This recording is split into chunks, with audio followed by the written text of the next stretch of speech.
We have to start, though, properly with Liverpool 1, Manchester United 2. On their 100th trip to Anfield, Manchester United won for the first time at that ground since 2016, and it was Harry Maguire that got the goal! Come on! Lovely header 2-1 as well. win away from home Get him at back Anfield. back in the squad. Lovely header from a quite delectable cross. Beauty. The technique on that cross was superb. It was, yeah. It was really good. They looked weirdly confident. And I'm like, It started so well. Have you watched yourselves? They started so well. Yeah. Maybe they haven't. Maybe they've just edited something together which made them look better. They're like, look what you can do. I want to bring something to the table Go on. that I want you guys to either disavow me of, confirm to me, whatever. Yeah. I watched this game. Yeah. I didn't really listen to the commentary much for various different reasons. One of which because I was with my son and I just didn't want it on too loud. And I was really confused and then actually quite annoyed on Liverpool's behalf that first goal stood.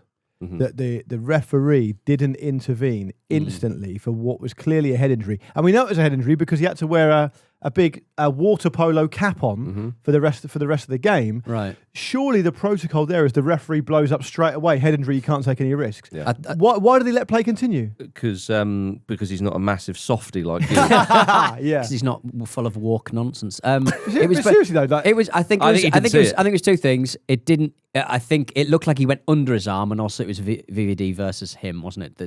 That headed. It was actually Virgil van Dijk's elbow. That It's not a cheat code. Oh my goodness, they're about to score. Come here. Yeah, just punch your own player. Head injury. Yeah. Head injury. I think it simply is that that he didn't see it. But Yeah, he didn't see he it, yeah. needs to have seen it. It's a coming together and it's a clash, and the guy stayed down. He's holding. So his then, head. where are the rules? Where do the rules? The sort of rules, stay? I'm pretty sure the law is that they can pull it for back. head injuries they have to stop play immediately for safety reasons. The Premier League Match Centre side said the referee go. didn't see it. Fine, Right. in which Right. case fair So enough. it's a safety issue rather than an infringement kind of Yes. issue, I suppose. So I guess the goal should have stood because the referee didn't see it. I don't think there's any way you can stop it after. Well, no, but this is a tricky. So You can't VAR that. this is where, and we said this before when players would genuinely need of treatment straight away, and it is worrying. Obviously, a head injury is a different beast to other kind of injuries. You would say, inevitably, some players will abuse that. I think that's fair as well. Yeah, Inevitably. I had the same feeling. However, do you then go, right, sod it? Too many of you are abusing it. We're just going to crack on. If he didn't see it, he didn't see it. Rightly or wrongly, if that's what the referee's saying, then that's why the goal. That's why play continued and the goal stood. It's not up for the team to stop playing because they've they've decided to referee the game. Well, you are told to play to the referee's whistle, aren't Yeah, you? So, sure. so we'll go with that. But there are instances. I mean, there was one at Craven Cottage where I think it was Timothy Castagna who Distracted by a legendary rock star in the crowd. Which one is that? Bono was there. He went down and Arsenal sort of broke away and it would have been a chance and the referee pulled it back. And I remember sitting there and like the chat around us all was, yeah, glad that happened. If it happened the other way around, you'd be fuming. Yeah. Because you know that, and of course they didn't seem to be. So I think it's one of those really frustrating ones. If the referee sees it and blows up instantly, then you don't know how that phase of play is then going to turn out, and it's a frustrating one. But if that safety measure is in place and it's in place for good reason, then you are literally relying on fellow professionals, those professionals. Yeah. None of them are my fellows, No. to do the right thing. But anyway, the goal stood. It was a nice goal from Man United's point of view from Mbumo 2 minutes in. The goalkeeper might have got his positioning slightly wrong, but ultimately, Peter, what a start for the Red Devils it was. Yeah, I mean, obviously, Virgil was massively out of position at that point in time. Here he so you couldn't goes. follow him. You're being vindicated on this one. He didn't have a very good game. Virgil van Vindicated. He didn't have a very good game. That's what I he call didn't. you. And he's had moments this season where he's not been great. That's why I said it. But No, but what you actually are said set. was something like he's turned into the worst defender of all time. No, I didn't. I said he'd started this season poorly because he played terribly in the Charity Shield, whatever you call it now. Yeah. Either Community. way. Is it community? Community? Yeah. Are we a community? What have you got against the community? You think they deserve a cup, not a shield? Why, I'm Marcus, caring the why doesn't community. Pete want the community to be shielded? I think he wants a community cup Okay. because it can drink out of it. I think for Liverpool, it's nothing really to worry about necessarily, but if they just sort of finished Gakpo's chances, Isak probably should have done better as well.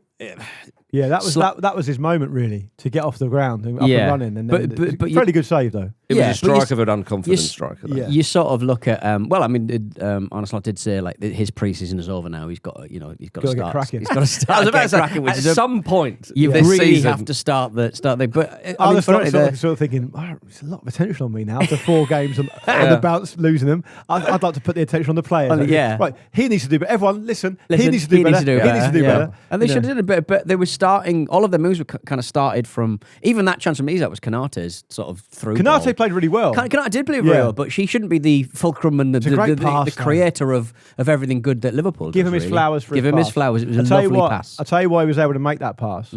Because he just before the game, he signed a new deal with Bottomans boots. I'd like to complain about Bottomans boots that I mentioned on did Friday. you wear them at the weekend? Wore them at the weekend. Player went through me and I am terribly injured now. So What was the score? 4-3 lost. And did you play in goal? Pete, No, what did you do for the last 20 minutes of the game? Might have refereed the game. So I was too injured to play. I'll tell you what, I'll It's the Bottomans way. It's the Bottomans way. Scraping the bottom of the barrel. So did you The start? Bottomans call. Did you start off running the line? No, I played Straight to ref. I played 60 minutes at What fullback. position? Fullback. And why were you injured? Because you had blisters on your No, boots? some guy went through the back of me and he's fucked my ankle. I don't know how he managed to do it. Is your ankle on backwards or forwards now? My legs are on nice. backwards. I'd love to see Pete refereeing. Were you authoritative? I loved it. Did you have a whistle? I had a whistle and I was and people You were weren't blown for anything, let's be people honest. people were shouting at me about blowing for throws. Who blows for throw-ins? Left, blue side. The referee does. Do it yourself. Who blows for You've throws? got a Sort it out linesman. yourself. Sort it out yourselves for crying out loud. But I Absolutely. loved it. So I think referees are in great position. And look, if someone had got a head injury on my watch, I would have stopped the game. That's all I'm Eventually. saying. Eventually. Yeah. Yeah, hobbled over there on your fucking dodgy ankle. Run it off. But look, great salve to my wounds that Alexander Isak's a piece of shit now. So. It'll be April time while he's still got to get he's up got- to speed. he's got- So, Get the speed, yeah. It's probably a bit. I mean, because obviously Liverpool, as Pete said, that Liverpool did have chances. Gakpo was busy. Yes. Hit the post a couple of times. Oh, it's a There was lovely another clear deflected shot. one off the far post as But well. what did we say on Friday though? I would say that okay, I fancied Liverpool to win it as So did I. everybody did. In fact, maybe we were slightly too dismissive of Manchester United. Evidently, we were. But I said the performance does matter now. Now, obviously, the result is the key thing. But Liverpool have not convinced really this season. They were getting results. And very late as well. yeah, they were scoring late, but as somebody might immediately remind me, well, a late goal is still a goal. You know, it's still within the game. So that still That's what I counts. say when I turn up at 9 p.m. with some Valentine's Day flowers from the garage. They are What? still- A late goal is a late Yeah, goal. it's not midnight yet. It's not midnight Yeah. yet. And Still then Valentine's Day. presumably you ain't scoring tonight. There'll There'll be no goal at all. That is beneath you. Yeah. That kind What? of joke. Yeah, come on. Sorry, everyone. Get back. Get yourself to the upshot. Get back to the 90s, and I'll see you there. But the performance and all that. Even if Liverpool had scored one or two of these chances that you're talking about, which they should have done another day, you play this game out however many more times, Liverpool will win it, or certainly not lose. They still look disjointed. This is slightly concerning for Liverpool and now. 3 games in a row now, they've battled back into a game and then eventually lost it. It happened Yes. against Palace, happened against Yeah. Chelsea, now it's happened against Man United. Exactly, yeah. And there was a lot of chances they should have almost certainly taken. Man United were, Man United deserved the credit because they've been really, they found things really tough. for They lots won of different themselves at 1-0 when Bruno Fernandes hit the they did. the post. And he should have scored. Yeah. And so they deserve the credit for the win, of course. But you've got so many players for Liverpool now underperforming, quite obviously. Yeah. Like if you Salah's look, a big one, isn't it? yeah, it's not just the signings; it's Salah as well. I mean, I was reading. I was on the way in this morning. I was reading Jamie Carragher's comments about Salah, saying, "Look, he can't be an automatic starter every game. Yeah. If you could leave Florian Wirtz out, and if you could leave Isak out." Or whatever, you need to be able to leave Salah out as well because there's so many games being played, and he's also. It's not just that he's not scoring and not really assisting.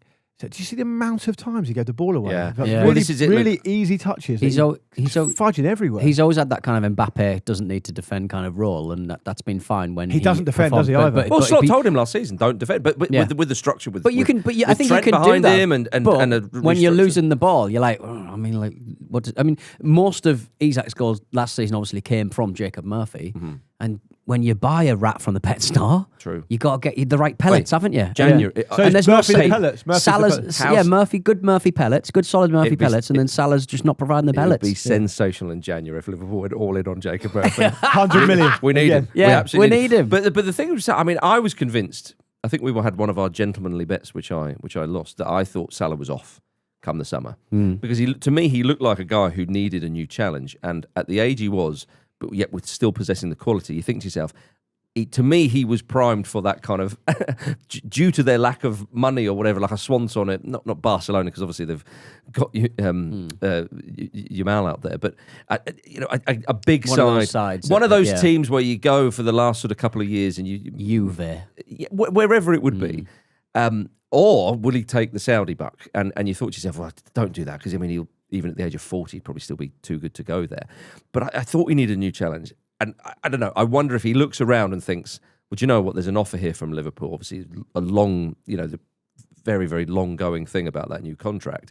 He does sign, and this season, and there's so much has happened as well. Again, I don't want to go sort of too deep on this for obvious reasons, but we spoke about this recently. I wonder still the effects of the death of their teammate Diogo Jota. I wonder if that's still Huge adjustment. Yeah, exactly. Just for everybody, That's a factor in all this as well. But with Salah. Yeah, he's sort of tailed off ever so slightly towards the end of last season, but they wrapped up the league, so I understand that. But the going is tough now, and yes, you'd back him to turn it round, but as you say, Luke, it's the body language, it's everything. He just doesn't look the same player, and I wonder if he's thinking, maybe I've stayed too long stayed too long in the Premier League. I don't know. They need more bodies up top. Yeah. Well, I mean, It's quite. I mean, I appreciate what I've said there is quite, quite a bold thing, and again. He goes on a run now and he turns it around, and it's symptomatic of the whole team that they're misfiring. But he's the one guy you think, well, his lethal side shouldn't have suddenly disappeared. As you say, look, making poor passes and so on. It doesn't really sort of look good at the moment for Liverpool. they've got an embarrassment of riches up front. They just haven't found the right blend, and they've struggled badly because of individuals not playing as they expect them to. Like Kirkes has been poor, as I said. They've had problems at both full-back area. Really, I mean, it's just the same as what I said on Friday. I thought they'd have enough to get past United because I thought if they started fast, they would kind of overwhelm United, particularly at home. Then that big inflection point in the first minute happens, which could have gone either way. But the referee does see that and he does stop it. Who knows how the game's going to transpire because it's a big moment.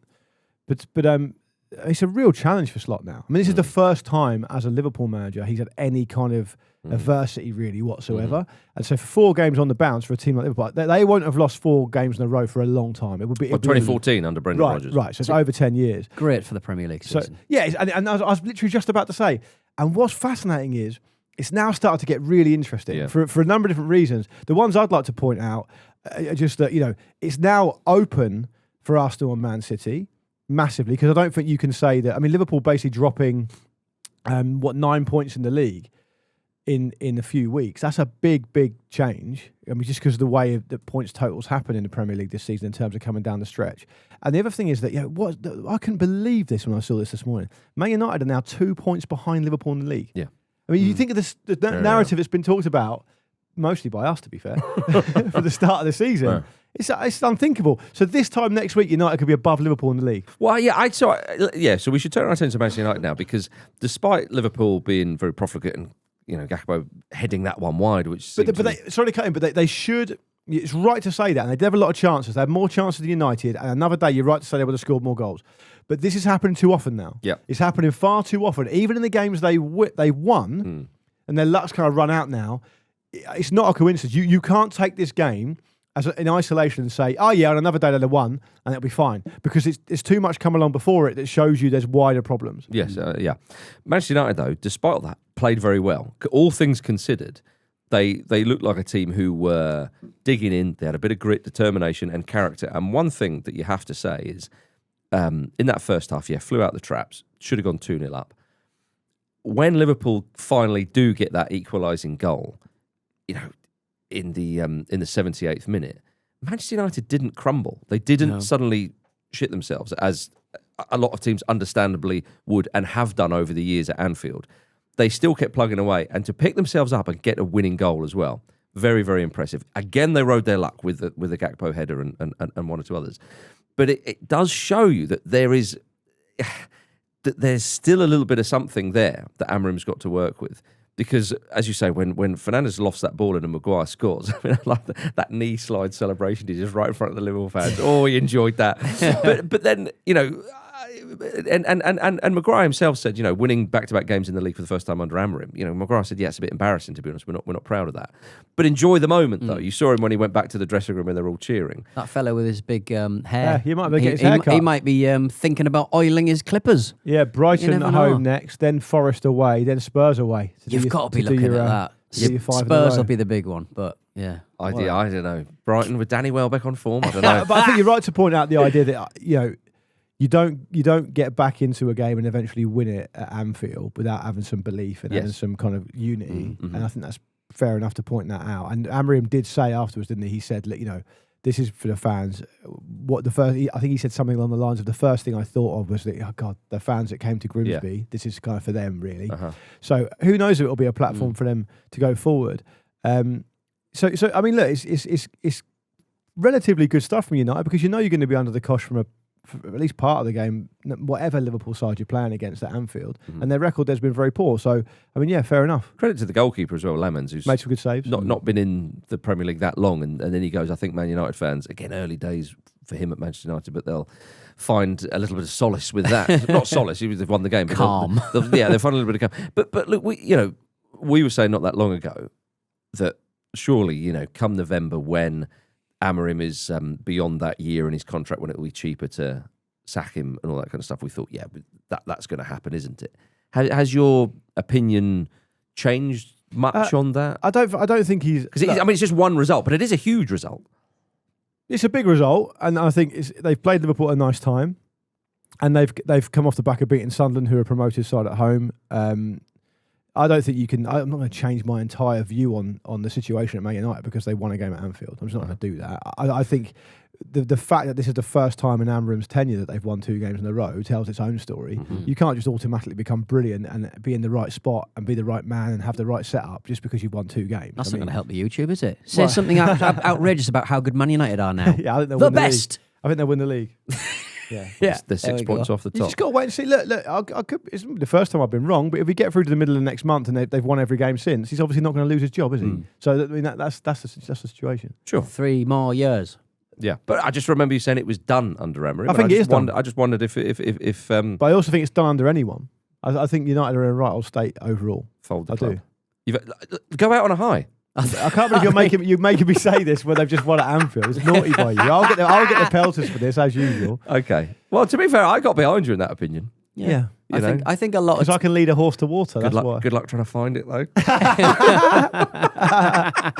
Yeah. Oh yeah. Look, it's a great moment. Although I mean, Amorim did, say after the game, I think that was the biggest win in my time at Manchester United. Oh, definitely is the biggest win by miles. It means a lot today, but tomorrow it won't mean a lot. He's getting back to old habits. Yeah. You understand totally what he means. Yeah. But it makes you think of Eeyore, doesn't it? Makes you think of Eeyore at the training ground. We're all going to die. Yeah.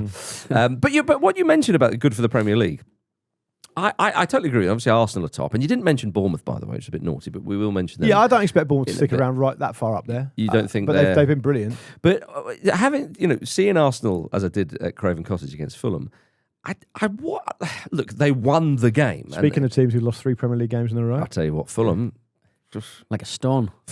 Yeah, Fulham have got 1 more point than Burnley. Yeah. They're on the same as Leeds, so not doing very well. I think but look, they'll be all right. But compared to Burnley. But Arsenal, look again. I totally get they kept a clean sheet, they won the game, they got 3 points, etc., etc. And also it's at a ground where the last couple of seasons they haven't won.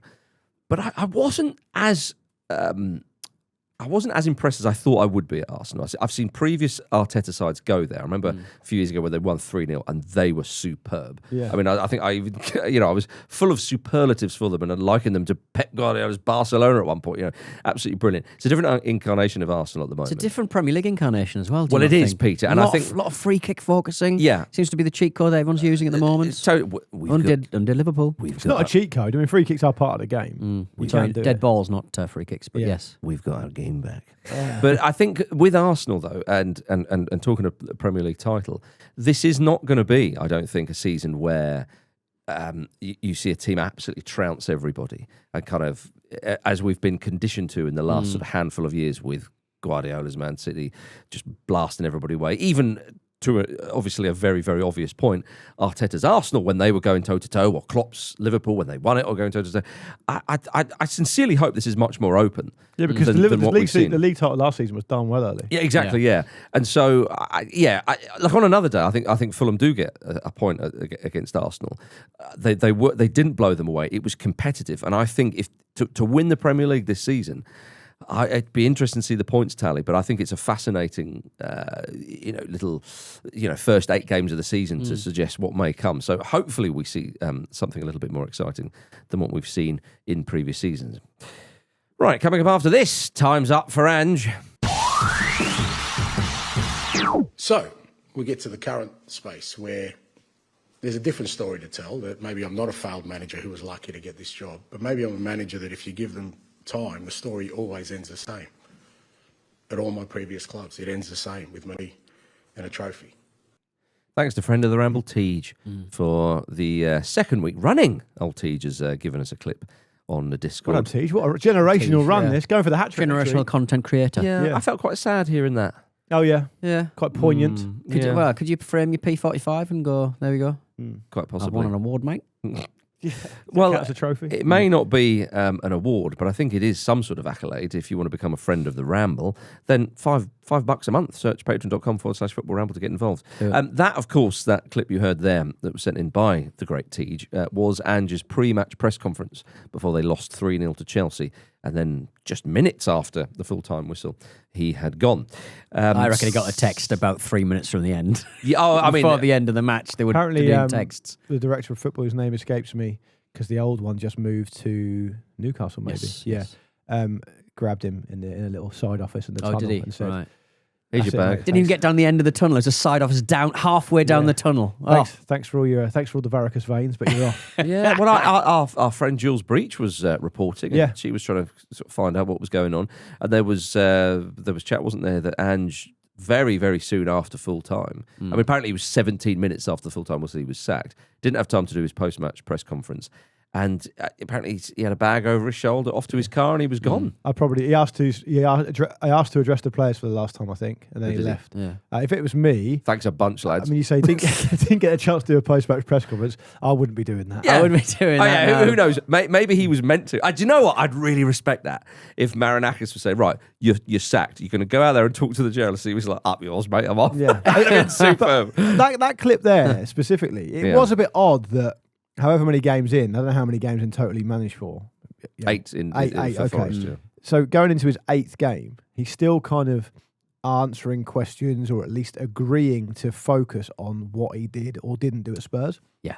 It's that was a long time ago now. You left in the summer. You've got this new job now. You've been here a while. Even if you're being asked questions about Spurs, just flat bat him away. Yeah, well, you don't have to. That's done. That's done. I'm Forest manager now. It feels a bit like... Yeah.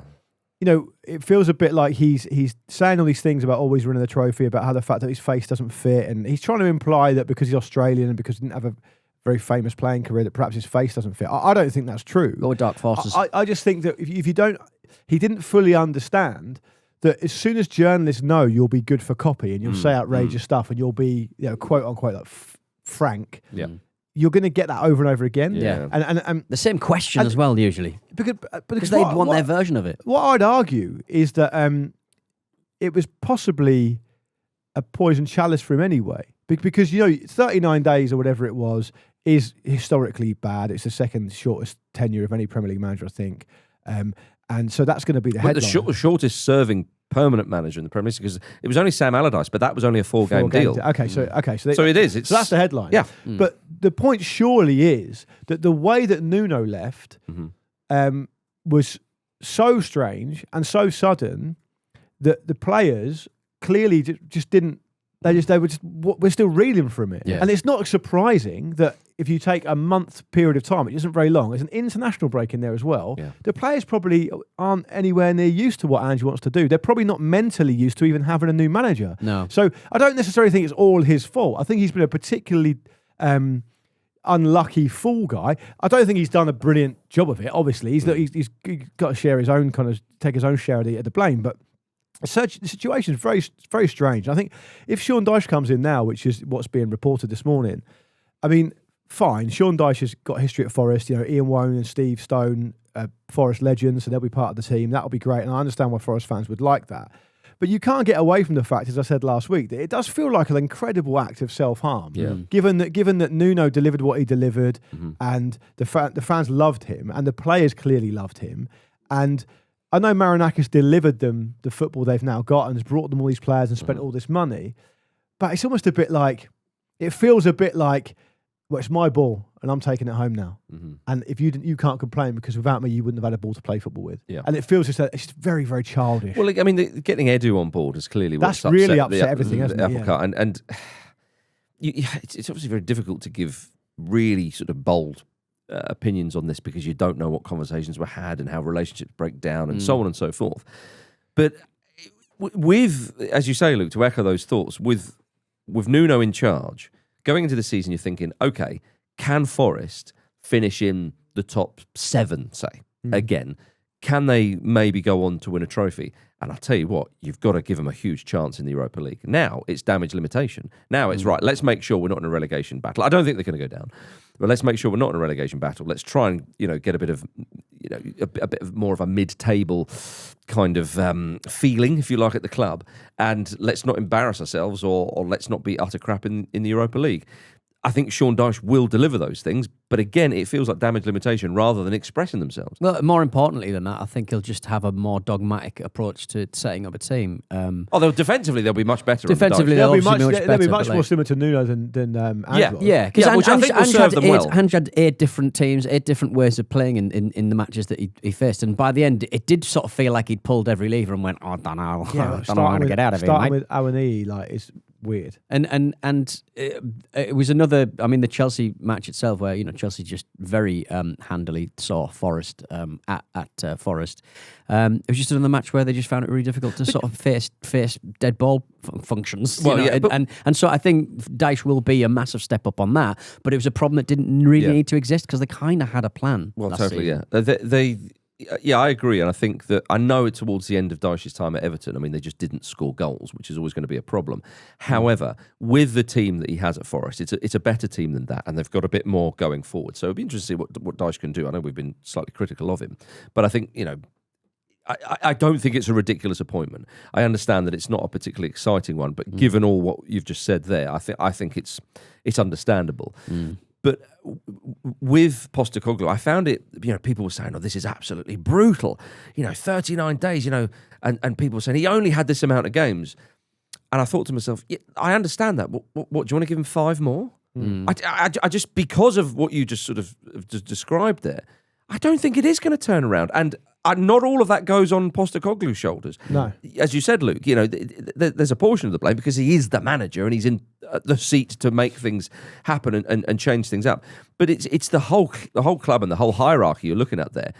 But it was so strange, the way it happened. And then, Morgan Gibbs-White giving a post-match interview where he said the players had full faith and then, boom, he's gone. Ryan Yates trying to be as politician-like as he could when he was being asked by Jules. Jules was like, who told you? And he went, who was in the meeting? He didn't want to dump anyone. It was brilliant. And what did Mr. Marinakis say? He wasn't actually there. No, was he? So you feel for these players. I don't think, my guess would be, I don't think any of these Forest players will be particularly sad to see Postecoglou go. And that's not because they disliked him personally or anything. I don't know. But it clearly wasn't working. It was never going to work, really. And they need somebody to come in there and go, right, let's see what you did under Nuno. Nuno. Let's try and get back to what you're good at, what you're used to, what got you in this position, and see, as I say, going forward. Because in the game itself, people are saying, yeah, but on another day, Forest had their chances.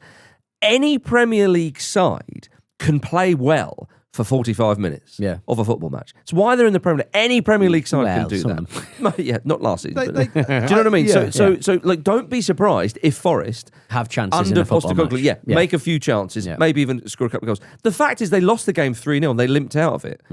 That may be really, really harsh saying that, but you don't say, oh, well, there were signs that in a 3-0 loss at home, when Reece James scores the third, the away end are having a lovely old time. You can't really say properly, oh, but there were signs they were turning it round. Not given that you haven't won for God knows how long. Exactly. And the manager himself has never won a game. But they did have their moments. They had a lot of chances. They just didn't take them.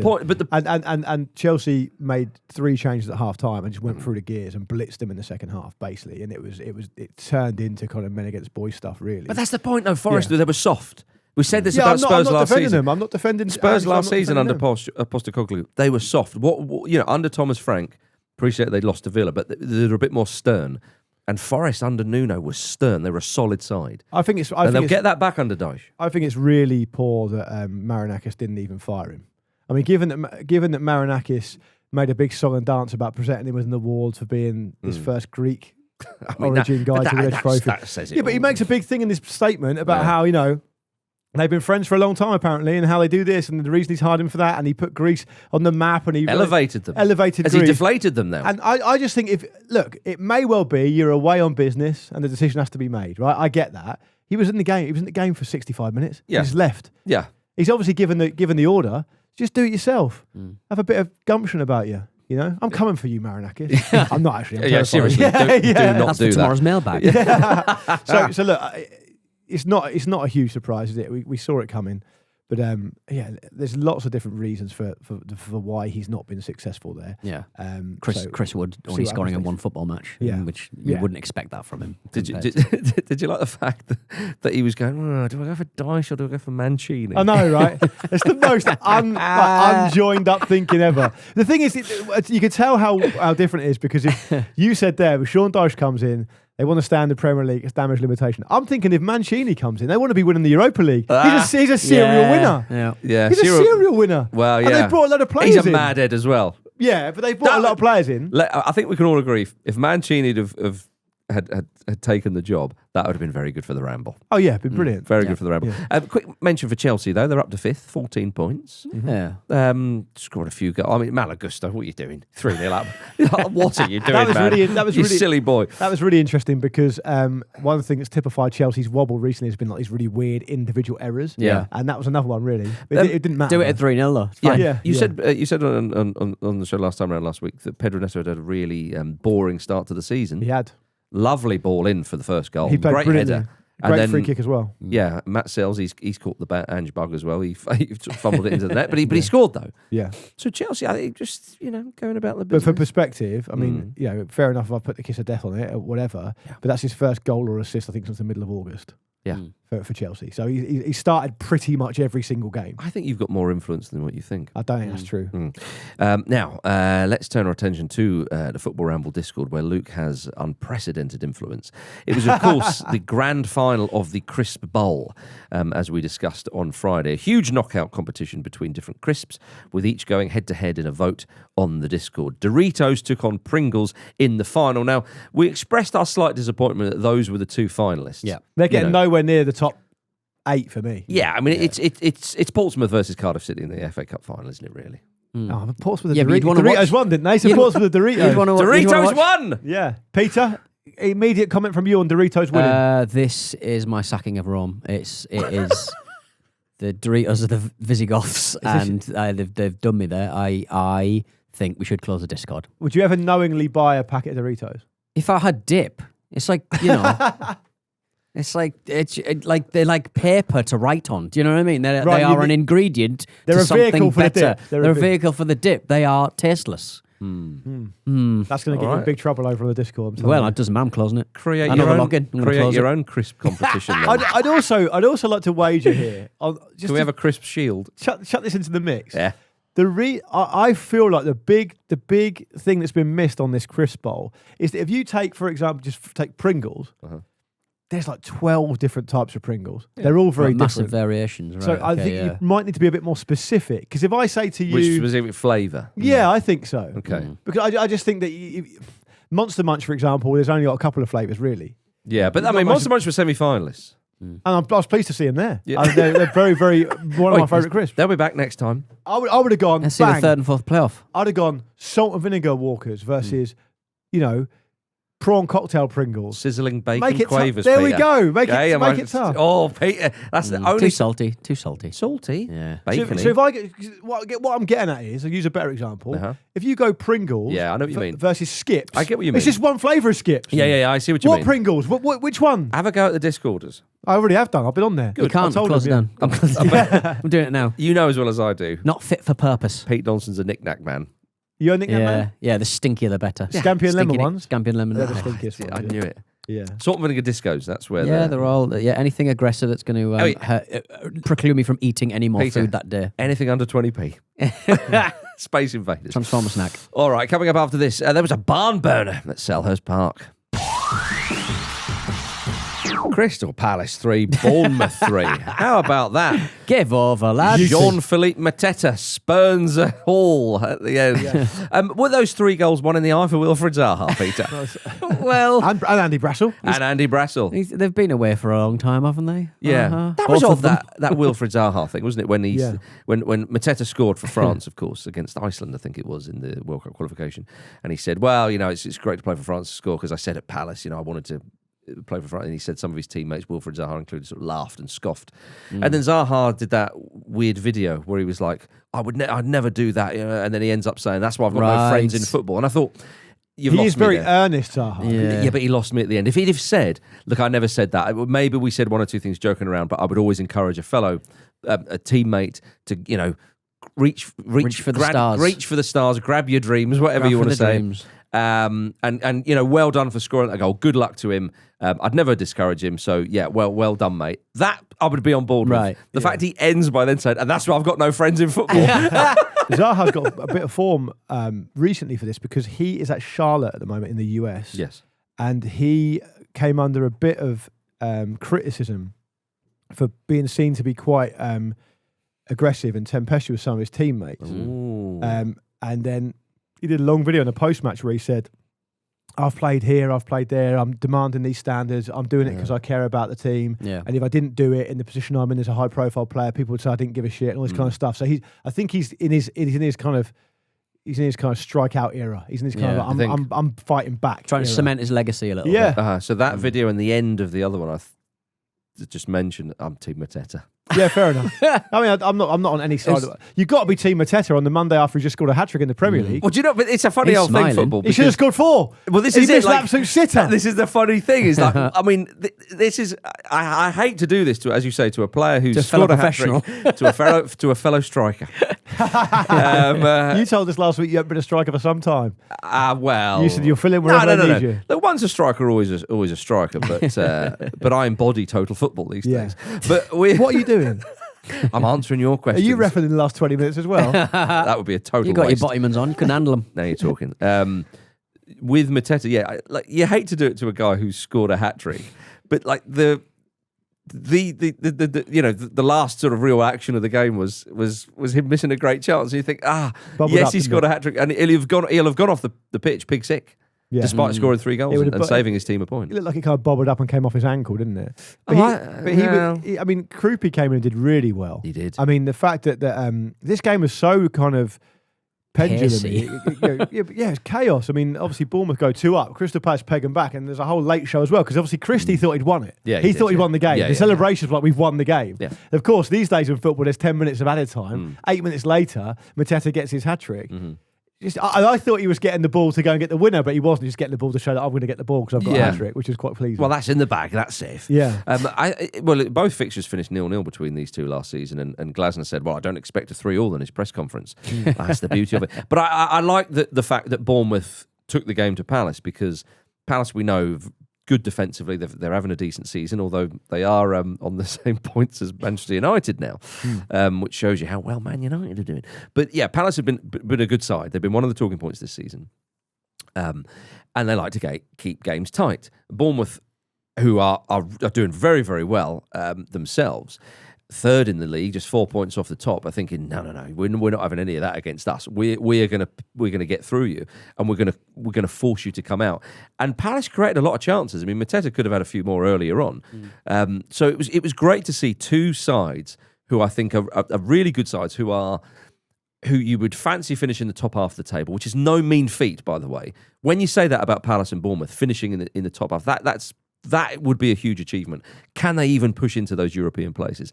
Again, very early days. But you remember what Bournemouth did, particularly in the first half of last season.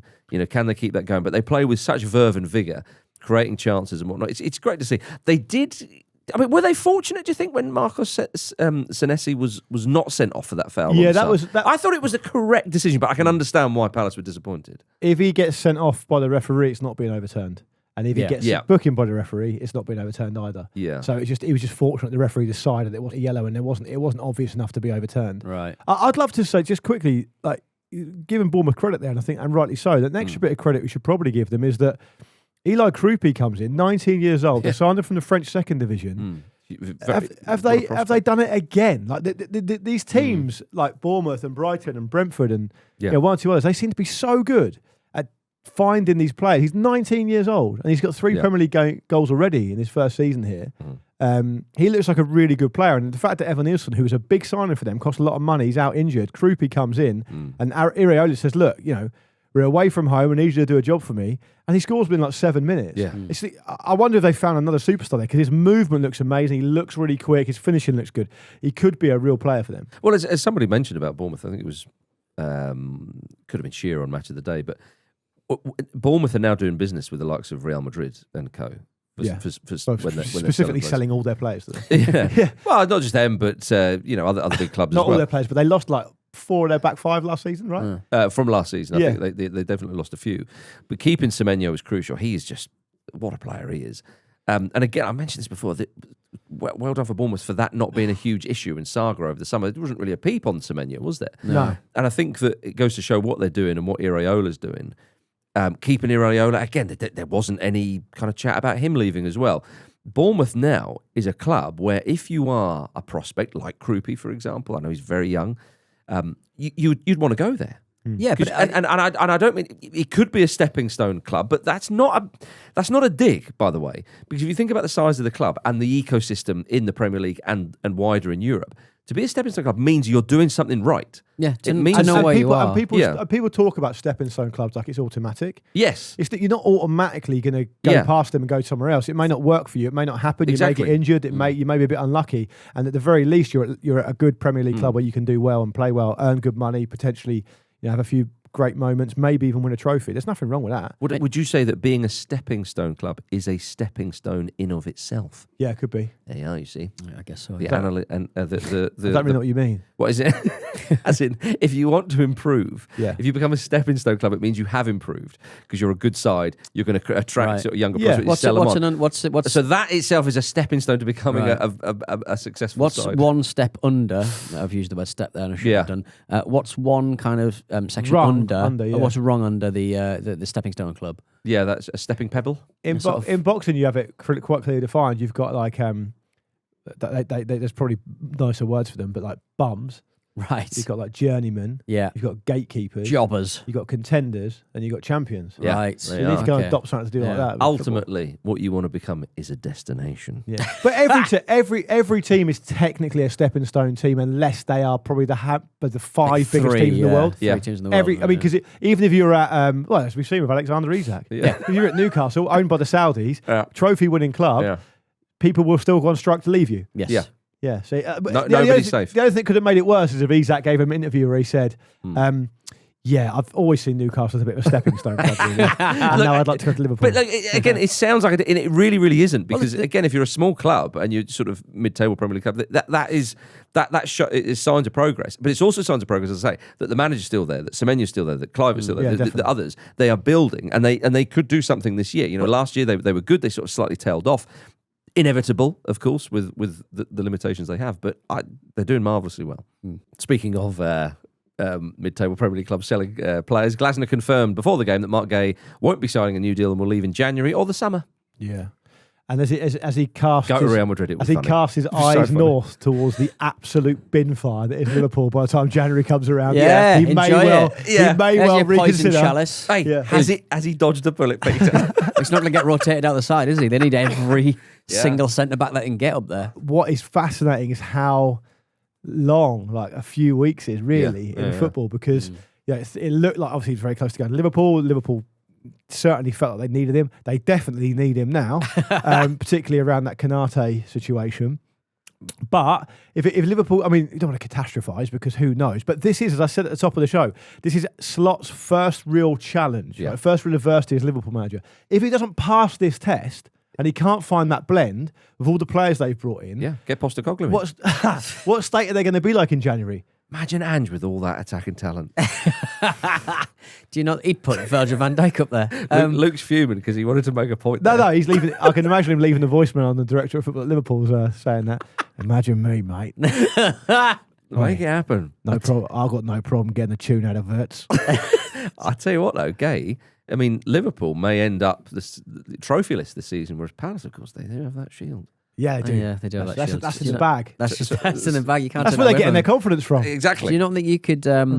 All you need to do if you are Arne Slot and his setup at Liverpool is just get that little 0, put it on that signing on bonus for Gay, and it'll be right up there. He will be like a rat up a drain pipe. Well, Peter. But he could turn out to be a rat, as we said, because there is interest from Real Madrid. Yeah, right. Which one would have to see the funny side of that. Yeah. The ratter has been beratted. As a top pro, one would have to consider it. one would have to consider the move. Mean, Real Madrid aren't a stepping stone, are No, they? no. That is the ultimate destination. Well, Rat slug chorizo. Stepping stone to Saudi, aren't they? Ultimately, everywhere is nowadays. Every single place on the you planet is a stepping stone to Saudi at the moment, I think you'll find. Do you know what female rats can have babies in one womb with 2 different fathers?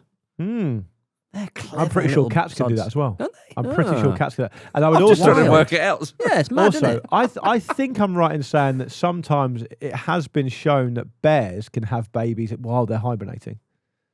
How's that happening then? What's going on? Yeah. Look Are they? it up. They're not hibernating. They're They've not been having this on for years. Just tired. Having a Right. big party Well, down there. we're all off. A bunga party. They can give birth while they're in hibernation. Right, okay. That's all right, isn't it? I'm not saying it's not. I'm not, You trying wake to stamp it out. Hey, like- it's gone on long enough. It's gone on long enough. That's all right, isn't it? That's all right. I don't Let's get it. think it was a moral argument. Yeah. Let's get it in the House of Commons. I just thought. They're like, I'll marry our cousins and stop the bears doing whatever they're doing. Yeah, I'm bringing it up, Pete, because I just don't feel comfortable with it. I just don't think they should be doing it. knock, knock, knock. Yeah. Listen, are you asleep or not? Yeah. When the bears disappear, that's when we start worrying. Imagine waking up and you're like, fuck, what? Yeah. Ugh. What happened? Yeah. I don't understand. Yeah. I do not understand. Right, we've got to mention Burnley 2, Leeds 0. Yes. Burnley 2, Leeds Because of the 0. Carl Walker cross. Presumably that's a vehicle to get him back in the squad to get his 100th cap. We don't have to do this, but I'm going to. Which was the better cross, Bruno Fernandes or Carl Walker? I mean, I would say We don't have to do it. Don't Why do we want to Why do we it? do it? I am going to No. do it. Yeah, go Do on. it. Messi or Ronaldo? The technique on Fernandez's one was better, but Walker's Walker's was Beckham-esque. Walker's was absolutely on the button. Oh. That cross was so accurate. Yep. It did genuinely take me right back to 1998. Did. Yeah, 'cause I mean, Pedro Neto as well. That was another. It was a good weekend for crosses. It was. It was, yeah. It was actually. Something Yeah. we can all get behind. Yeah, it's like Easter. Yeah. So it was a lovely first goal. I know what you did there. I just have a little look at Rory. He liked little- it. He yeah, enjoyed he it. enjoyed Why it. is Yeah, that? a Well, it's little just tit-tat. funny, isn't it? It's a good joke. It's a great joke. Yeah, thank you. Yeah. What I wanted to get back Few more of to, them. what I wanted to get back to was that Carl Walker's stuck on 96 caps. It's tragic. Is that cross going to get him back amongst it? I don't think it is. Do you know what though? You'd rather be stuck on 96 than 99, wouldn't you? Yeah. Yes. Yeah. So I think That let's feels- just call it there. Yeah. Because he could maybe get back in another squad. It's unlikely, and then he just nudges, and I feel that would be a bit cruel. No, but I think it's just nature. It's human nature to look at other players when you're that close to it. Yeah. Look at other players and think to yourself, probably, I was better than him, and he's got 100, Really, and I haven't. I think he's in very good company. 96 caps, a hell of an achievement. But there are quite a few players who've got over 100 now. Yeah, yeah. But The obvious one for Kyle would be stop getting in the way of Burnley's second goal. no. He'd be comparing himself with Ashley Cole, probably. Well, Yeah, he's got 107. I was looking it up. yeah, Cole's one of the finest fullbacks England have ever produced. Defenders, I would even extract. I Best would fullback. say, I would say of all the players that have got 100 caps, and I haven't seen Billy Wright play, but other than that, all of them are better than Carl Walker. So I think it's fair enough. Okay, right, there we go. So up No. yours, Carl. Carry on with your Burnley chat. Burnley's second goal from Loum Tchaouna. It is an absolute ripper. It's a ripper. I fell in love with it. Like that is just. I know you don't have to get touch tight defensively to a player that far out, but that strike, the way it slapped the net. Don't worry about the defending. Yeah. shut the fuck up. Yeah, seriously, do. I just think that... Do you know what is a little angle for you? Should the keeper got a hand on it? Should the keeper got a hand on it? Don't let him fucking talk about that shit. No. There's a little angle for you. Yeah. Is it? He must surely be the first player born in Chad Yes. to score in the Premier League. Yeah. I know he doesn't represent Chad, but he was born there. Footballing family as well. Right, really? Okay. Yeah. You can't strike a ball better than that. No. It's painfully good. It sang in the air, didn't it? Give us that all day long. It's a beauty. Just like phenomenal. He's There'll be someone out there who's just retired, right? And thinking, wondering what I'm going to do with myself now I'm retired. Just for the next few days, just keep watching that. Yeah. Magnificent. Like honestly, it's such a good strike. I can't get enough of it. It wasn't one of those ones that was always rising. It wasn't a looper. It's just a rocket. Yeah. It was like the same level the whole way through. It's the very definition of a shot that stayed hit. Yeah, if the net wasn't in front of the crowd, it would have taken someone out. Still be going. It would have gone through the stadium. It'll still be going all the way. And also, Pete, Beautiful. something you can get him on board with is that his first ever club for his youth team was FC Kronenberg. Oh, right. Bet Okay. you. Nice drink. You've had your fair share of I've had a FC few Kronenbergs. You don't more really of see Cronenbergs around anymore, do you? Do you not? No, I don't see it. You not treat yourself to a Kronenberg after your refereeing stint, do we? Maybe if you went to another country, though. It's a bit like when I went to Brazil and I was like, they're still drinking the skull. Yeah, That's lovely, that. There's like tenants in South Korea. There's a lot of tenants kicking around. Of course there is. They, There's a market for everything. I Our have landlords as well. I dual screened this one while watching the Newcastle match, and What, a and 3 o'clock they- kickoff? yes, because I Did you go? Were you I abroad? work for Opta. I was abroad. You were abroad. Abroad, yeah. I was abroad. And many thanks to our If sponsor, the- Sky Sports. He flew abroad to. Keep it coming in. Yeah. I was abroad. But I have never been more convinced by a team who won 2-0 that they are going down. Oh, really? Because come on. Leeds had so many chances. Didn't Leeds, take them, though.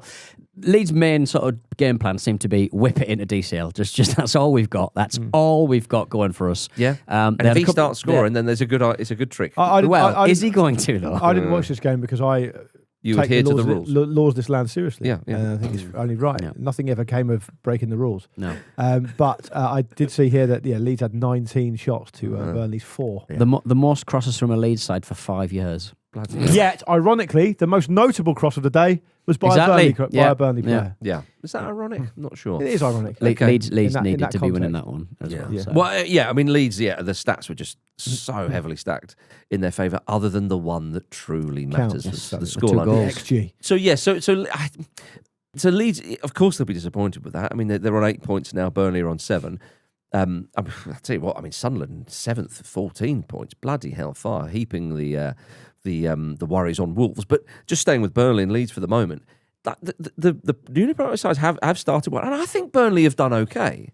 They had been on a run of 4 defeats in 5 league games, which is not great, but they get this victory, and I just think if you look at some of the performances, even away to Spurs, was it on the first day of the season or very early on? Yeah, they got beat 3-0.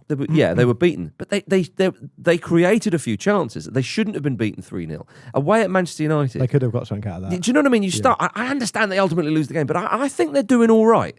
And I think you, Pete Donaldson, Need to buck up. need to show a little bit of respect. Is it because they're playing a back 4? Yeah. Got a game back. Yeah. Back 4, yeah. No, I think they're doing all right. Obviously, time will tell. I don't think you're realistically expecting to beat Man City away and then Villa away, do you, anyway? No, exactly. So, I mean, they've got Wolves up next. So that's a big game. I think it was a really disappointing result for Leeds, though, who have got themselves in a decentish position and have shown that they can beat some sides and score some goals. You create that many chances, you think bloody hell. But the important thing is they are creating the chances. And if Dominic Calvert-Lewin can start chipping in with a few Aronson more should goals, score. He's not I mean, going to. yeah, he should have. Aronson should have. I mean, it was relatively good save from Dubravka, but Aronson's got to bury that. Yeah. He had the freedom of the pitch. He should have stuck his laces through it, and it's a goal, and the whole game's different. Yeah. But he is, like you said about Isak earlier, it felt like they finished with an unconfident player. Yeah. And so Dubravka was able to save it. And it was one of those ones, it was a good save, but he should have had no chance of saving it. Yes, indeed. Yeah. Just a little mention for Sunderland. Flying high, Luke Moore. What can they achieve this season? David Cartledge fancied them to stay up. He did. This was months before the season started. He convinced me of it. He convinced me of it as well. He was the one who opened my mind to the possibility of it. Yep. And I chatted to someone else I know is a Sunderland fan as well, who's saying that, we're trying to do what Brighton have done. We're basically trying to do what Brighton have done. We're going to do this in a certain way. It's going to be really coherent. Everyone's on the same page. We're going to sign players of a certain profile, and we're really going to give it a good go. We think we belong in the top flight, and they've been great so far. They've been really good. They have, yeah. And yeah, I can't credit them enough. They've only lost one in their last however many games, and that was the Man United game, which is a bit, to be fair, I mean, it's a bit of an aberration. But I've been impressed with them. I think they've been good. Yeah, they have indeed. And I'm sure that if any George Formby fans, Sunderland fans as well, every week they'll be saying, play that Mukalele. It's Mukiele, not Mukalele. You've worked with the joke, man. Okay. I don't mind it. Yeah. I mean, when you bring in a star like George Formby, you do have to sort of think about, where what generation of entertainment he sort of plied his trade. It's a long time ago. It is. And also, he doesn't really say ukulele in the most famous song, does he? Play that ukulele. He talks about... He doesn't go playing that ukulele. There is. It might says, not when be I'm George cleaning Formby. windows. Yeah, there's that one. Maybe it's another. Who sung football? I like football. I don't think that was even George Formby. It might not have been. It might have been another one. But there is definitely someone shouting. I'm going to play it after the show. Can't do it on here. We haven't got the rights. Looking back... Just trust me. It's a great gag. I guarantee that song is old enough. We do have the rights. Thanks for listening to the Football Ramble, part of the Egghouse Creator Network. We're back tomorrow for the mailbag, where we'll be wondering where Ange Postecoglou's appointment ranks among the worst hires in Premier League history, and whether English football deserves better nicknames. If you want that episode without any ads, remember to sign up to the Football Ramble Patreon for just $5 a month. And YouTube viewers, we've got some big news coming soon for you, so stay tuned. Wow, that's exciting. I don't know what that is either. Wow. Great. Wow. Cook Thanks some a lot. food. See you later. Thanks, Pete. See ya. Thanks, Luke. See ya. Thanks, George Formby.